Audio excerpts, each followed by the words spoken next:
উনি যে এদেশের জনগণ তারা যে গণভোটে ভোট দিয়েছে, না বুঝে ভোট দিয়েছে, গোটা দেশের জনগণকে মূর্খ সাব্যস্ত করেন।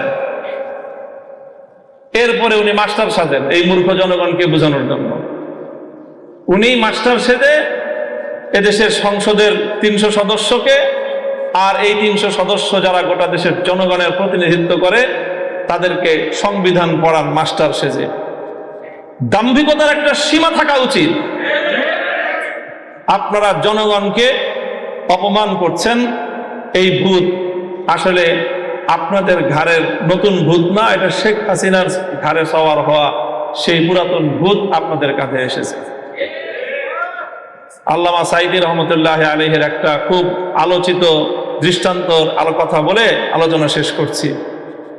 ওই যে একটা আপনার বন্টনের গল্প শুনিয়েছিলেন না, যে সিংহ, গাধা আর শৃগাল মিলে একটা শিকার করেছে।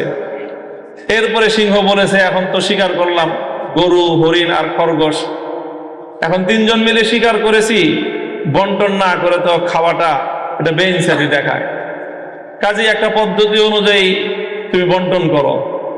গাধাকে বন্টন করতে দিল, গাধা বন্টন করলো, আপনি বড়, আপনি গরুটা খান, আমি মাঝাও, আমি হরিণটা খাই, আর ওই পাতি শিয়াল ও ছোট ও খরগোশটা খায়।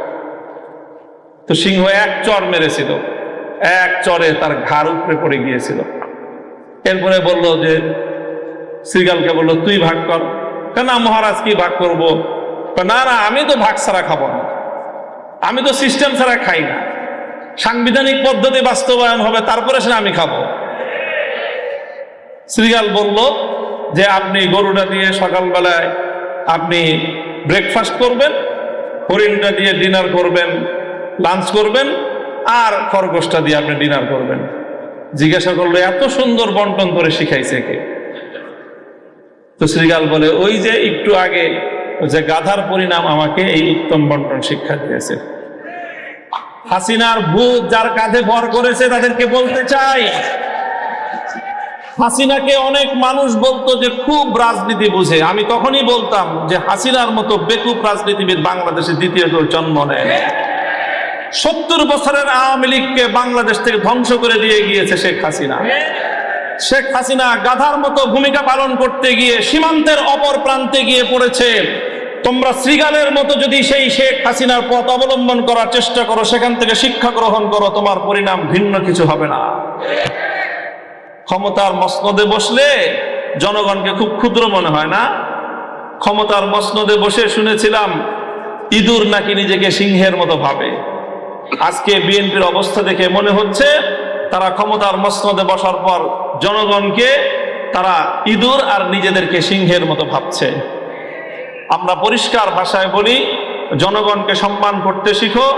গণভোটের যে রায়, বাংলাদেশে এটি 4র্থ গণভোট আজকের আলোচনায় এসেছে। বাংলাদেশের তো নয়, বিশ্ব ইতিহাসে রেফারেন্ডাম এবং গণভোটকে এইভাবে উপেক্ষা করার কোনো দৃষ্টান্ত এবং নজির নাই। এই নতুন নজির সাব্যস্ত করে, নতুন নজির স্থাপন করে নিজেদেরকে ইতিহাসের আস্থা করে নিক্ষেপ করবেন না। শহীদ জিয়াউর রহমান, বেগম খালেদা জিয়ার, বিএনপির প্রতি আমাদের এটা সর্বশেষ শুভকামনা।